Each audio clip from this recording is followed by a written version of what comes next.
Saya ngeliat 2 sosok, bapak-bapak yang pertama kali buka pintu saya, dan sosok cewek masuk ke dalam toilet. Tapi si sosok bapak ini dari kaki sampai pinggang itu pakai kain kafan.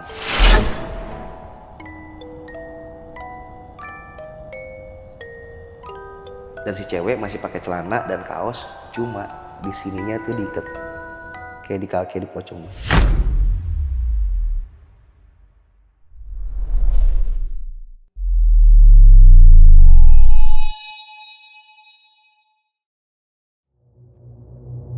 Assalamualaikum warahmatullahi wabarakatuh. Kembali lagi di Lentera Malam bareng gue Adit, dan di segmen podcast Saksi Misteri ini gue udah kedatangan narasumber yang akan bercerita tentang pengalaman mistis di tempat kerjanya nih. Kita sapa dulu aja, di sebelah gue udah ada Mas Linggar. Mas Linggar, apa kabar Mas Linggar? Baik, Mas. Baik. Ini kedua kalinya Mas Linggar datang ke Lentera Malam ya? Betul. Karena sebelumnya udah sempat cerita tentang rumah waktu masa kecilnya Mas Linggar. Ya. Dan buat yang belum nonton, mungkin habis nonton video ini bisa mampir ke videonya, linknya gue taruh di deskripsi. Nah Mas Linggar, ini kan mau cerita tentang pengalaman di kantor ya? Ya. Boleh cerita sedikit nih, kisi-kisi ceritanya seperti apa sih? Jadi saya ngalamin kejadian di tempat kerja saya yang sudah tutup lumayan lama ya, Mas, ya, lumayan lama, kurang lebih setahun. Dan di sana saya mengalami teror kurang lebih selama 5 hari berturut-turut. 5 hari? 5 hari berturut-turut. Boleh tahu nggak tuh, itu tutupnya kenapa waktu itu tempatnya? Ya, tutup itu kan karena memang saya ke sana itu awal tahun 2021, itu kan awal-awal PSBB itu, Mas. Oh iya. Jadi mall banyak tutup, usaha-usaha banyak tutup kayak gitu sih, Mas. Iya, berarti ini tempat kerjanya Mas Linggar itu di salah satu mall yang ada di Betul, Jakarta. salah satu mall di bilangan Jakarta. Di Jakarta ya? Ya, iya. betul. Dan mungkin kalian nanti bisa tebak-tebakan di mana tempatnya. Dan gua disclaimer dulu, di sini Mas Linggar nggak biasa nyebutin nama tempatnya dan juga nama teman-temannya di sini kita samarkan demi keamanan Mas Linggar juga ya. Betul. Karena ini kan kita bawa-bawa perusahaan yang cukup besar ya. Iya, betul. Karena kita tadi sempat ngobrol di bawah, gua tahu tempatnya di mana. Tapi kalian nggak akan gua kasih tahu. Jangan bahaya. Yaudah, sebelum kita mulai podcastnya, mungkin gue infoin dulu nih buat kalian yang pengen jadi narasumber seperti Mas Linggar yang ada di sebelah gue, kan bisa langsung aja DM ke Instagram Lentera Malam atau klik link yang ada di bio-nya Instagram Lentera Malam. Siap. Oke, Mas Linggar udah siap nih buat cerita malam ini nih? Siap, Mas. Gak usah lama-lama lagi, sebelum kalian ceritanya, kalian tonton dulu intronya.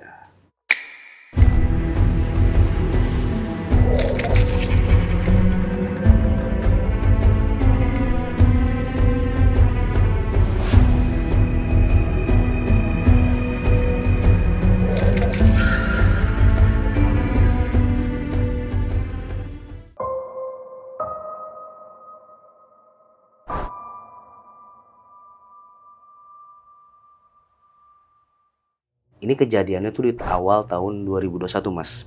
Ya, jadi waktu itu zaman-zaman PSBB ya, gitu. Iya, Pandemi PSBB. ya. Jadi waktu itu kondisi mall banyak yang tutup segala macam ya, usaha juga banyak yang tutup gitu. Akhirnya berdampak juga ke tempat saya. Tapi saya dapatkan mandat oleh perusahaan untuk datang ke outlet tersebut untuk nge-create menu gitu, membuat menu gitu, karena memang berhubungan sama pekerjaan saya sebagai chef. Yaudah, kamu datang ke sana untuk create menu deh kayak gitu. Yang nantinya menu itu akan dibuat dan akan di launching ketika sudah mulai buka kembali. Akhirnya saya datang ke sana, outlet itu udah tutup selama ya kurang lebih setahun, Mas, semenjak awal pandemi. Gitu. Saya ke sana ditemani sama 2 orang staff di sana. Jadi bertiga total. Iya. Total bertiga. Ya saya samarinnya namanya ada satu Agung, yang kedua Roni. Ini nama samaran ya? Nama samaran, Oke. nama samaran. Jadi si Agung ini posisinya jabatannya sebagai supervisor di sana. Roni itu sebagai staff kitchen. Dan berhubung di sana juga karena memang tutup, akhirnya sekalian juga mau renovasi tempat. Jadi di sana juga ada tukang-tukang yang kerja di sana. Nah, kejadian pertama itu, jadi sehari sebelumnya saya kontak-kontakan sama mereka berdua untuk janjian nih, Mas, itu janjian. Macam, dan akhirnya kita janjian jam 11 siang, datang langsung ketemu di sana. Gitu, datang ketemu sana. Tempatnya itu di salah satu mall di bilangan Jakarta. Gitu. Saya datang ke sana, saya datang lebih cepat. Saya datang jam setengah 11 siang, saya udah datang. Akhirnya saya langsung datang ke atas, ke tempat saya. Itu masih gelap tuh, Mas, masih gelap. Mall buka hanya di bagian bawah aja, tapi atasnya pasti pada tutup semua. Di sana saya datang setengah 11 belum ada orang tuh. Di depan pintu kaca gelap, nggak ada orang sama sekali. Yaudah saya mutusin, yaudah deh saya turun lagi, saya mau ngerokok sama ngopi di bawah. Ketika saya mau turun, tiba-tiba dari dalam ada yang ngetok. Saya nengok, ada bapak-bapak. Ada bapak-bapak, dia ngomong nanya, "Mas mau kemana?" Gitu. "Oh iya Pak, saya mau ke dalam." Gitu. "Masih dari mana?" Saya dari kantor pusat Pak, ditugasin ke sini. Oh yaudah masuk aja masuk. Dibukain tuh pintunya sama bapak-bapak itu. Dibukain. Akhirnya saya masuk ke dalam. Dianterin ke area office di sana gitu. Jadi layout tempatnya ini Mas, begitu kita masuk, itu ada meja resepsionis di depan sama meja kasir. Terus belok ke kanan sedikit, terus belok kiri lagi sampai mentok tuh ada kitchen. Nah, di depan kitchennya itu ada satu ruangan, yaitu ruangan office. Di sebelah office itu ada pantry dan bar, dan di seberangnya itu ada toilet cewek, toilet cowok. Gitu. Itu gambaran singkatnya lah. Akhirnya saya diantarin sama bapaknya ke ruang office, dibukain pintu, dinyalain lampu, Mas. Mas, tunggu aja di sini kalau tunggu temen, ya. Oh iya Pak, makasih, saya bilang gitu. Saya tinggal dulu ya. Oh ya Pak, gitu.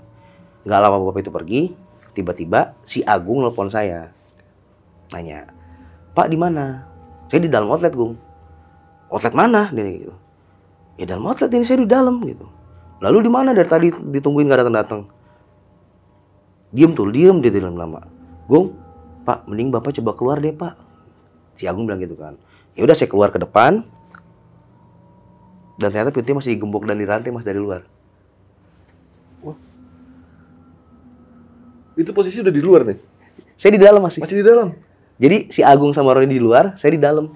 Tapi pintunya tuh dirantai sama digembok dari luar. Dan yang buka kunci itu Agung sama Roni. Dibukain sama mereka sambil pucat. Akhirnya udah saya keluar. Dan di situ saya masih berpikir positif. Mungkin tadi tukang kan mau ada renovasi ya. Jadi saya masih berpikir itu tukang segala macem. Si Agung nanya, Pak, Bapak masuk dari mana? Tadi dibukain pintu, Gung, sama bapak-bapak. Tukang kali, saya bilang gitu. Agung nggak ngomong apa, cuma ngasih lihat chat di WhatsApp grup, dikasih lihat, dan isinya renovasi diundur esok hari. Jadi nggak ada tukang sama sekali. Nggak ada orang di hari itu? Nggak ada. Dan akhirnya saya mastiin, saya keliling ke dalam, ya kosong sama sekali Mas, nggak ada orang. Nggak ada siapa-siapa? Nggak ada. Cuma ada tas saya di area office dengan lampu yang nyala.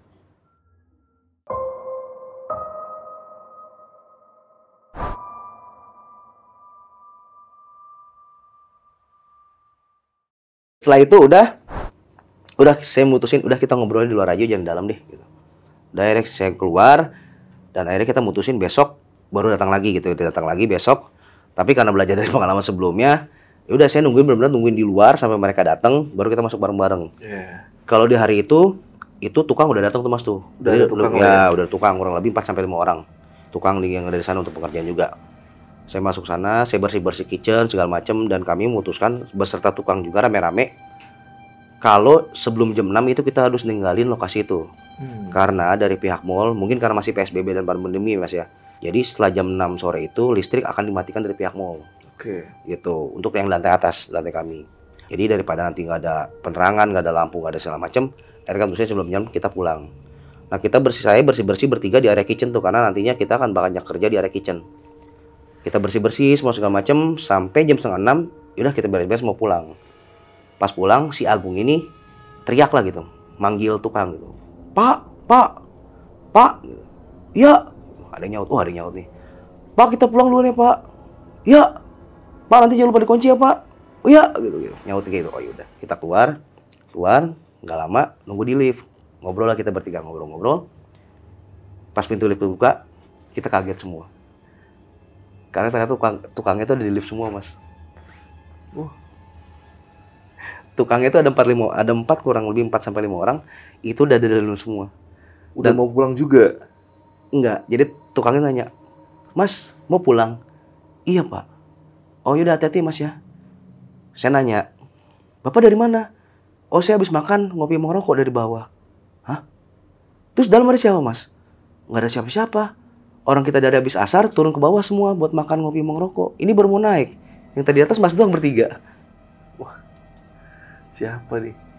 Dan di dalam kita nanya-nanya. Terus tadi siapa yang nyaut ya? Itu tadi siapa yang nyaut ya? Gitu. Karena kita bertiga denger bener-bener jelas ada yang nyautin si Agung yang manggil tadi. Iya. Gitu. Itu di hari kedua gitu, Dan di hari ketiga nggak ada masalah gimana, masih aman-aman aja. Dan di hari keempat ini tiba-tiba si Agung nggak bisa masuk karena sakit. Saya sih nggak tahu sakitnya kenapa gitu. Dari keempat ini saya udah mulai produksi, nge-create menu segala macam, masak dan segala macam Mas. Gitu. Saya berdua sama Roni doang di sana. Saya masak, dan di tengah-tengah masak tiba-tiba bahan baku sayuran saya habis. Saya minta tolong sama Roni untuk ngambil bahan baku di area pantry karena tempat penyimpanan kayak chiller, kulkas sama freezer itu di sana masih bisa dipakai. Akhirnya si Roni keluar, nggak lama keluar tiba-tiba dia balik lagi Mas, buru-buru. Pak, itu ada cewek Pak di depan. Mau masuk kamar mandi. Hah? Cewek dari mana? Saya bilang gitu. Bener cewek apa bukan gitu saya bilang gitu karena kan ngalamin kejadian beberapa kemarin kan. Bener cewek apa bukan? Saya bilang gitu. Bener Pak cewek, ayo coba dia cek. Ya udah saya ke depan, begitu nggak lama keluar dari area kitchen, bener saya ngeliat ada cewek masuk ke toilet masuk ke toilet cewek, buka pintu masuk. Ya saya langsung berpikir positif, oh jangan-jangan nih customer nih, disangka kita udah buka, akhirnya dia masuk dalam, gitu takutnya kayak gitu. Udah, saya samperin tuh, mau nyamperin, begitu saya mau buka pintu, tiba-tiba kedengeran suara nangis lirih banget dari dalam toilet. Lirih selirih-lirihnya suara nangisnya itu. Saya nge-freeze berdua sama Roni, tengok-tengokan doang, terus nggak lama dari pojok saya ngeliat ada tukang tuh, saya panggil, mas sini deh, cuma buat make sure, nih dia dengar juga nggak nih suara ini gitu kan. Begitu dia baru sampai di depan saya, tiba-tiba nih orang nanya tukangnya, Pak itu siapa yang nangis dalam? Oh berarti saya nggak halu gitu, saya mikir nggak halu karena bertiga gitu dan orang yang berdatang juga ngedenger gitu kan. Yaudah dia periksa aja, takutnya benar-benar customer kenapa-napa lagi gitu. Karena benar-benar dia buka pintu Mas, benar buka pintu.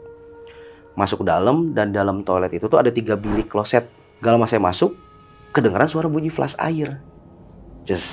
Wah berarti udah selesai, benar-benar ada orang dalam gitu kan ya. Udah, kok ditungguin gak keluar-keluar. Akhirnya si Roni ngetok-ketok pintu klosetnya tuh, diketok pintu pertama, diketok-ketok, Mbak. Gak ada jawaban, dibuka pintunya, dilihat kosong. Dicek lagi pintu kedua, diketok-ketok, Mbak. Nggak ada jawaban, dibuka kosong. Pas mau buka pintu ketiga, tiba-tiba bunyi pintu tutup kloset duduk itu ketutup blek. Iya. Ya betul, WC duduk ketutup blek gitu. Ya? Bunyi kayak gitu. Wah di sini nih gitu.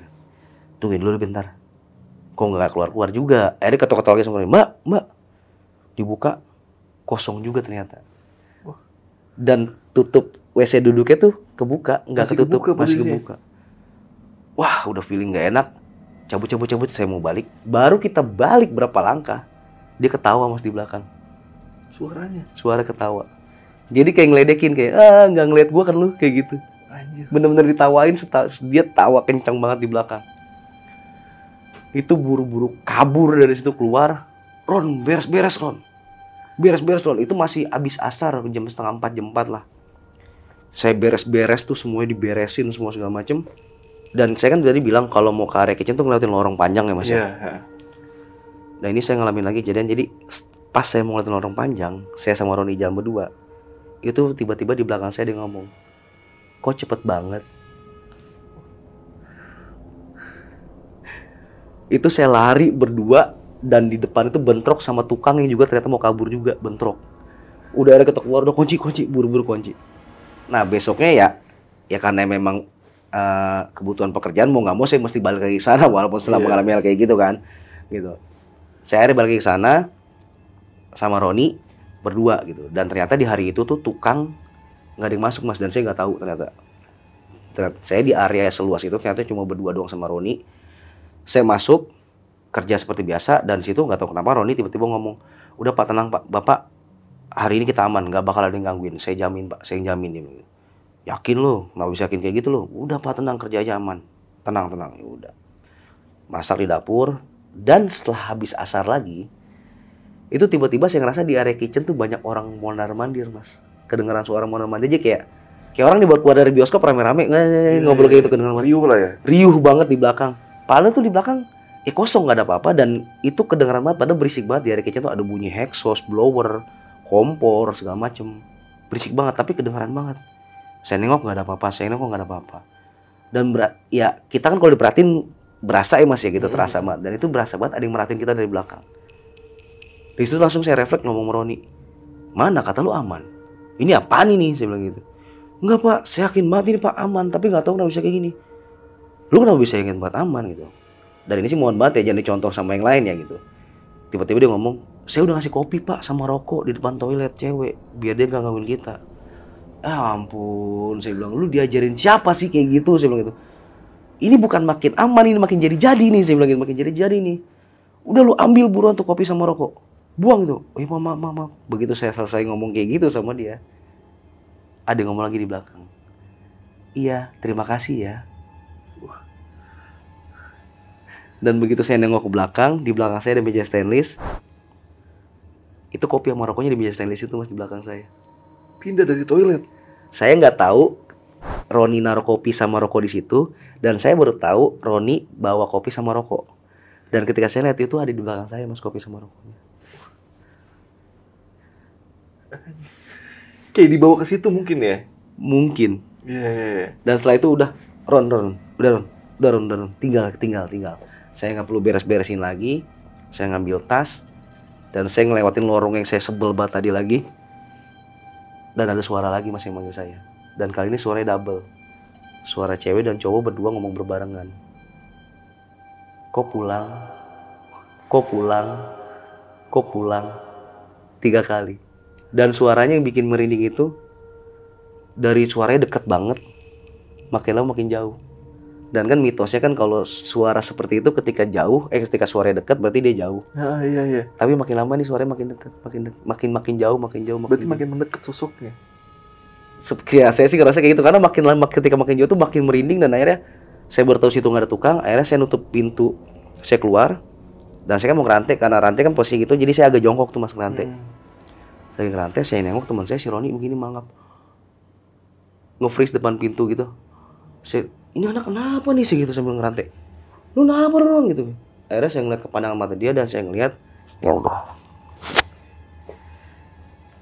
Saya ngeliat 2 sosok. Bapak yang pertama kali buka pintu saya. Oke. Dan sosok cewek masuk ke dalam toilet. Tapi si sosok bapak ini dari kaki sampai pinggang itu pakai kain kafan. Tapi atasnya enggak. Atasnya telanjang dada gitu aja. Gitu. Dan si cewek masih pakai celana dan kaos, cuma di sininya tuh diikat. Kayak di kaki, di pocong Mas. Oh iya, tali mayat itu ya? Iya. Itu saya nge-freeze, nggak bisa ngapa-ngapain. Posisi saya dekat sama kaca, dan sosok mereka berdua makin lama makin ngedekat pintu kaca. Dan cara tiba-tiba nggak tahu kenapa tiba-tiba ada security yang narik saya berdua. Saya dibawa gitu, langsung dibawa, ditarik, dimasukin dalam lift. Udah, kalian turun, udah, nggak usah kesini lagi. Mas security cuma bilang gitu doang. Saya nggak tahu tuh security tahu atau enggak gitu ya. Saya nggak bisa ngapa-ngapain lagi dalam lift sampai akhirnya ya yang mencetin lift untuk turun aja tuh security-nya gitu, dipencetin sama dia sampai ketutup. Udah di dalam lift saya berdua cuma gini doang, duduk di bawah, sampai di bawah gini doang, nggak bisa ngapa-ngapain. Dan setelah itu ya baru saya bisa ngobrol sama Roni. Dan ya udah, sore itu juga saya ngomong ke kantor, saya nggak mau ke situ lagi. Saya nggak mau balik lagi ke situ. Lebih baik kasih saya tempat lebih jauh, tapi jangan di situ. Dan 2 hari kemudian si Roni ini mengundurkan diri dari perusahaan, nggak mau kerja di sana lagi. Resign.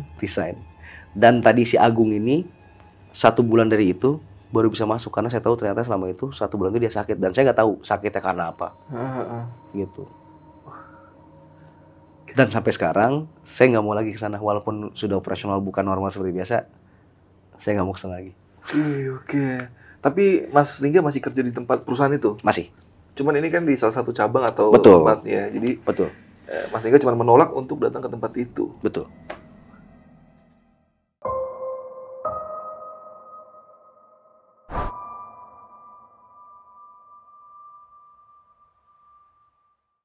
Ada kejadian lanjutan dari kejadian tersebut. Oke. Jadi kejadian itu bermula ketika saya berusaha men-share cerita ini ke teman saya gitu. Men-share cerita ini ke teman saya. Entah kenapa tiba-tiba di tempat saya yang lain, saya mengalami teror yang hampir sama. Yaitu selama 5 hari. Dan juga sosok yang sama. Si bapak dan perempuan itu? Iya. Gitu. Ini jaraknya cukup jauh padahal tempatnya? Jaraknya cukup jauh, sangat jauh bahkan. Dan selang waktu juga lama, kurang lebih hampir 4 bulan 5 bulan dari kejadian tersebut. Oke, boleh ceritain nggak Mas Lingga? Kejadian seperti apa pas di tempat itu? Ya, jadi itu setelah saya cerita sama teman saya, share cerita ke teman saya, kejadian waktu itu malam, jadi malam kurang lebih sebelum closing outlet itu saya biasa ke gudang untuk ngeberesin hasil produksi dari kitchen gitu kan. Di gudangnya itu ada gudang depan dan gudang belakang. Dan gudang depan dan gudang belakang tuh terkoneksi sama satu pintu, Mas. Ketika saya lagi beresin barang-barang tuh sendirian, tiba-tiba saya ngeliat di samping saya ada cewek lewat. Layaknya seorang customer pada umumnya gitu. Layaknya seorang tamu pada umumnya gitu. Saya pikir, lah ini orang salah masuk nih jangan-jangan, saya pikir gitu. Mbak, maaf Mbak, salah tempat Mbak. Mbak, maaf salah tempat. Akhirnya saya liatin dia masuk ke gudang belakang. Mbak, salah tempat Mbak. Terus tiba-tiba tuh mbaknya tanpa menoleh ke saya tiba-tiba nembus ngeliatin tembok gitu aja. Dengan pakaian yang sama seperti sosok yang di tempat sebelumnya. Dan Mas Lingga pas lagi manggil si perempuan itu masih belum ngeh tuh kalau itu perempuan yang Masih sama belum dengan ngeh. tempat yang sebelumnya. Masih belum ngeh. Ketika dia tembus segala macem, saya cuma astagfirullahaladzim. Udah, akhirnya saya nggak jadi beresin, cuma saya masukin sama keranjang-keranjangnya dalam freezer, saya tutup, udah, saya tinggal. Kayak gitu. Dan kejadian berikutnya tuh di sana karena udah ngalamin kayak gitu ya, akhirnya saya minta ketika mau ke dalam gudang ditemenin sama salah satu staff lah kayak gitu. Dan untuk bawa barang kan karena barangnya banyak, saya bawa pakai troli gitu, kayak bawa pakai troli. Saya masuk ke dalam, itu troli saya taruh dalam nih, tapi karena masih ketinggalan, saya ambil lagi ke kitchen lagi, terus mau masuk ke gudang. Ketika saya masuk gudang, troli kan tadi saya taruh dalam nih Mas. Itu tiba-tiba trolinya udah ada di luar. Padahal jelas-jelas tuh troli udah saya taruh dalam dan di dalam gak ada orang. Yang staff saya juga, loh Pak tadi bukan taruh dalam ya Pak? Iya. Kok ada di luar? Ya udahlah, udah. Saya bilang, udah dia masukin. Akhirnya saya masukin ke dalam, Nah, ini kan lampu itu dekat pintu keluar, lampu yang buat matiin lampu saklarnya. Dan freezer tuh di ujung sana tuh Mas, freezer di ujung. Saya matiin lampu, cetek. Ketika saya matiin lampu, cetek, saya ngeliat ada sosok laki-laki berdiri di depan freezer itu. Saya nengok, staff saya udah di depan. Saya nyalain lagi. Oh, nggak ada apa-apa. Saya ngeliat staff saya udah di depan tuh nungguin. Saya matiin lagi, terus sosok udah pindah, berada di antara saya. Di tengah. Dekat. Iya tuh. Astagfirullahaladzim. Wah, udah saya nyalain lagi, hilang nggak ada. Wah, udah saya buru-buru. Saya takutnya ntar kalau saya matiin lagi tiba-tiba depan muka saya gitu. Ya. Udah saya tutup sambil saya cetek gitu. Saya begitu, tapi berasa tiba-tiba tangan saya ada yang kayak yang nempak. Dan tiba-tiba terdengar suara tangisan saya dengar di toilet. Tempat sebelumnya itu. Iya. Dan itu yang dengar teman saya juga, staff saya juga dengar. Pak, suara apa, Pak? Udah yuk cabut. Udah langsung buru-buru keluar, pergi. Dan kejadian berikutnya itu sama. Jadi kalau di sana itu kejadian selalu malam. Saya tetap sama staff saya lagi. Seperti saya bilang tadi, dia ke freezer di ujung sana dan sebelah sini ada pintu masuk untuk ke gudang belakang. Freezer kan diangkat begini masih buka. Jadi pintu sini kealingan tuh nggak kelihatan. Saya lagi naruh barang dalam. Tiba-tiba salah satu staff saya tuh nepok saya nggak nyantai tuh. Pak. Apa sih lu? Itu apaan Pak? Saya nengok. Itu dari arah gudang belakang pintunya. Di apa sih namanya, kusen pintunya itu. Tiba-tiba ada tangan keluar gini Mas. Dua kayak lagi mau ngintip. Tangan kanan dulu. Terus tiba-tiba tangan kiri. Jadi kayak orang lagi mau ngintip dari situ. Ya Allah, langsung saya kaget gitu. Udah saya tutup, keluar, buru-buru mau keluar. Nah nggak tahu kenapa bodohnya nih teman staff saya ini nih, dia berhenti dulu tengah jalan, dia balik, dia tutup pintu gudang belakang, jeder, kayak gitu ditutup dulu sama dia. Udah. Dan walau alam, nih anak setelah kejadian itu malamnya pulang jatuh dari motor. Saya tanya, ketika dia bisa masuk, saya tanya, lu kenapa? Pak, saya nggak tahu kenapa tiba-tiba ketika dia tuh pulang tuh dari pulang kerja malam, di spion motornya tiba-tiba ada tangan yang tadi begini Mas katanya. Dan akhirnya dia oleng, nggak ngeliat lubang, jatuh. Jadi bukan karena dia didorong sama hantu atau gimana, enggak. Cuma karena dia oleng, ngeliat kayak gitu, panik, jatuhlah dari situ. Ya itu saya cuma bercandain, ya lu sih orang lagi ngintip lu tutup, jadi kejepit tangannya sih begitu doang, segitu doang dia aja gitu. Gitu. Itu belum sempat muncul berarti muka belum. Sosoknya. Tangannya, jadi tangannya benar-benar dari tangan kanan dulu terus tangan kiri kayak gitu, kayak lagi mau ngintip. Iya. Udah kayak gitu, wah saya udah parno banget, udah keluar buru-buru keluar dari sana gitu.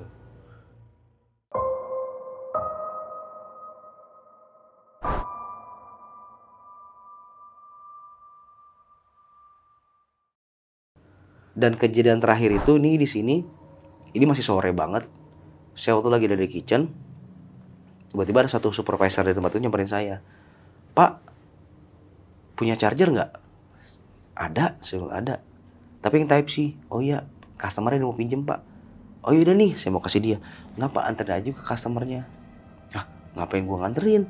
Udah ya Pak, anterin aja gitu. Akhirnya saya ngikut tuh sama supervisor berdua. Nganterin ke customer-nya gitu. Nganterin ke customer-nya. Tapi waktu itu posisi customer-nya nggak ada, saya cuma naruh di tempatnya doang. Udah, saya tinggal.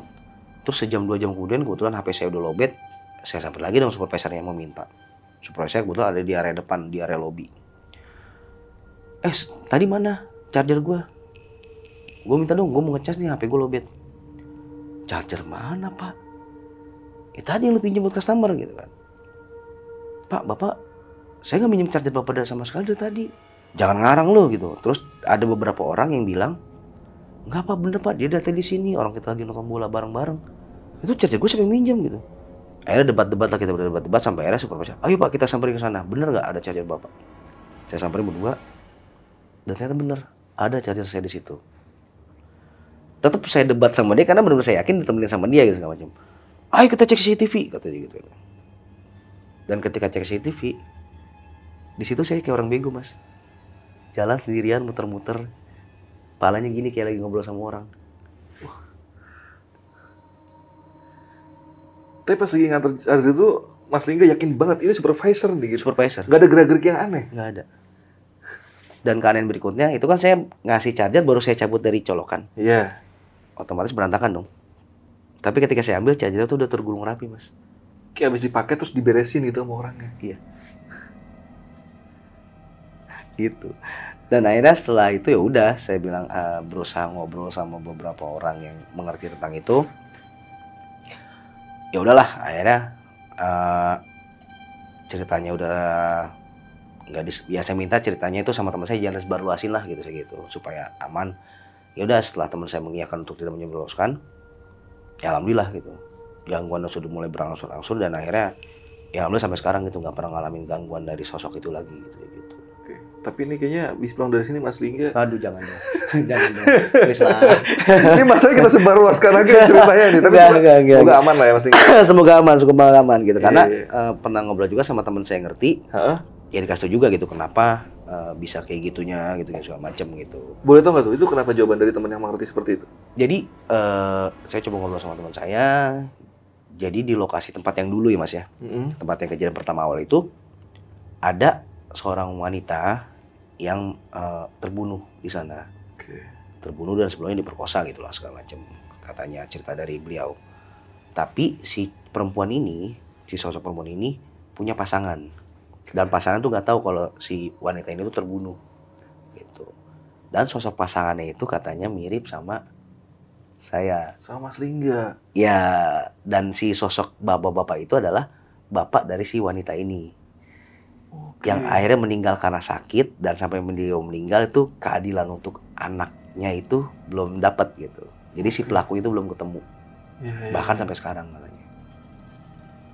Seperti itu. Dan itu mungkin kejadian udah berpuluh-puluh tahun atau gimana? Berpuluh-puluh tahun yang lalu kalau kata teman saya mengerti tentang hal ini gitu.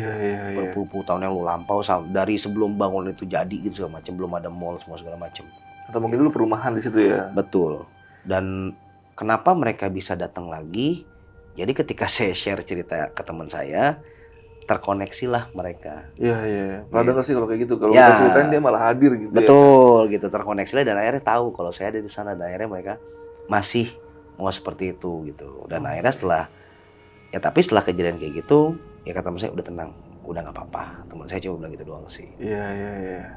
Gitu. Berarti setelah kejadian itu Mas Lingga sempat cerita ke teman Mas Lingga yang ini nih dan nggak terjadi apa-apa untungnya. Sampai sekarang untung nggak kenapa-napa. Berarti habis dari LM semoganya nggak kenapa-napa juga. Amin. Ya Allah, amin. Jangan sampai.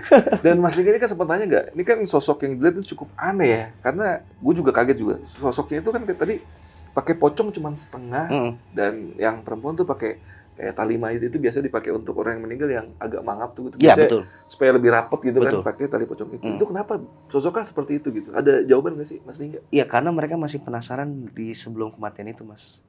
Dibilangnya seperti itu. Jadi sosok si bapak itu penasaran. untuk mendapatkan keadilan untuk anaknya, dan si wanitanya pun sama gitu, dia matinya karena terbunuh ya ada berkosa, dan dia tuh lebih ke penasarannya untuk nyari si pasangan untuk kasih tahu nih kalau gue tuh udah meninggal gitu macam, karena si pasangannya itu pun nggak tahu kalau si sosok itu tuh udah meninggal gitu Mas. Taunya menghilang aja tuh perempuan Menghilang gitu aja ya. gitu, menghilang aja. Dan mungkin laki-laki juga udah meninggal juga kan, mungkin Ya, ya. mungkin kalau sekarang tahun ya kan betul, ya. betul. Kayak gitu. Dan dilihatnya sosoknya mirip saya, jadi ya dia seperti mau menyampaikan sesuatu ke saya gitu. Iya, gitu. iya. Wah. Nah, ini kan Mas Lingga masih kerja di perusahaan itu ya. Yap. Dan ini adalah salah satu cabang yang dari perusahaan tersebut lah yang kejadian itu. Nah, ini kan Mas Lingga masih sering lah ibaratnya ngobrol-ngobrol sama teman-teman yang mungkin pernah ke tempat itu juga. Ada nggak teman Mas Lingga yang ngalamin hal serupa di tempat itu gitu? Ada sih, jadi tapi lucu gini, teman saya bilang itu ada bapak-bapak yang nyariin lu. Oh, itu setelah kejadian itu? Lama setelah kejadian itu. Udah lama setelah kejadian itu ada bapak-bapak nyariin Iya. Mas Lingga? Dan itu beberapa kali katanya. Dan akhirnya saya coba ngobrol lagi sama teman saya, jadi gini, kalau kata teman saya mengerti itu, jadi sosok si anak ini mungkin setelah tahu kalau saya itu bukan pasangan segala macam, akhirnya mungkin bisa kembali ke, udah nggak penasaran lagi atau gimana gitu ya, mungkin kalau bisa dibilang kembali ke alamnya lah gitu kayak seperti itu. Iya. Nah tapi si bapak ini masih terjebak di sini. Jadi kalau kata ya agak ngeri juga sih. Jadi kalau kata teman saya, si bapak ini masih mau berusaha nyari saya untuk nanya anak saya di mana. Oke. Dan itu yang bikin saya sampai sekarang nggak akan mau kesana lagi Mas.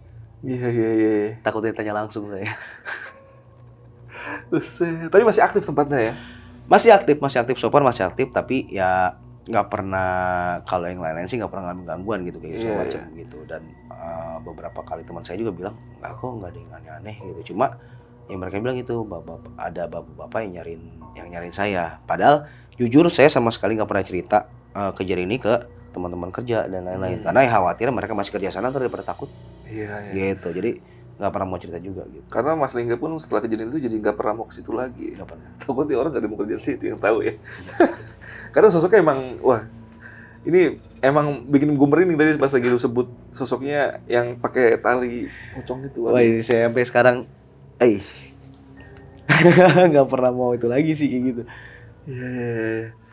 Oke, dan mungkin ini kalian nonton Mas Lingga untuk kedua kalinya karena Mas Lingga sebelumnya udah sempat ngisi konten juga di Lentera Malam itu sama Jamal. Judulnya apa ya kemarin ya? Lupa, Ra. Yang tentang apa ya? Rumah masa kecil. Ya itu tentang cerita rumah di masa kecilnya si Mas Lingga ini. Mungkin nanti linknya gue taruh di deskripsi ya Mas Lingga. Baik, ya? siap. Ya. Dan ini untuk sebelum closing, Mas Lingga ada yang mau disampaikan nggak nih penonton nih? Apa ya? Tetap tonton Lentera Malam ya buat semuanya. Dan jangan takut dengan hal-hal jangan takut dengan hal-hal gaib seperti itu, karena belum tentu mereka ingin berbuat buruk atau berbuat jahat kepada kalian gitu aja sih. Mungkin ada pesan yang ingin disampaikan ya Mas Lingga ya? Betul, sebenarnya ada pesan baik yang mungkin mereka mau sampaikan, tapi ya kita sendiri juga nggak ngerti segala macam. Iya. Kayak gitu sih. Tapi manusiawi sih kalau orang takut ya ngeliat setan ya. Pasti. Dan mungkin kalau kalian pengen lebih kenal, lebih dekat lagi sama Mas Lingga, bisa mampir ke sosial medianya di mana Mas Lingga? Ada nggak? Di @anggalinggar Instagram. Oke, siap. Nanti gua taruh di deskripsi. Mungkin kalian pengen tanya-tanya atau pengen tebak-tebakan sama Mas Lingga tempatnya di mana, kalian bisa DM langsung ke Mas Lingga dan jangan lupa di-follow. Siap. Oke, Mas Lingga, makasih banget nih udah datang 2 kalinya ke Lentera Malam nih. Sama-sama Mas. Oke. Mungkin podcast malam ini cukup segini aja. Gua Adit dari Lentera Malam dan Mas Lingga izin pamit.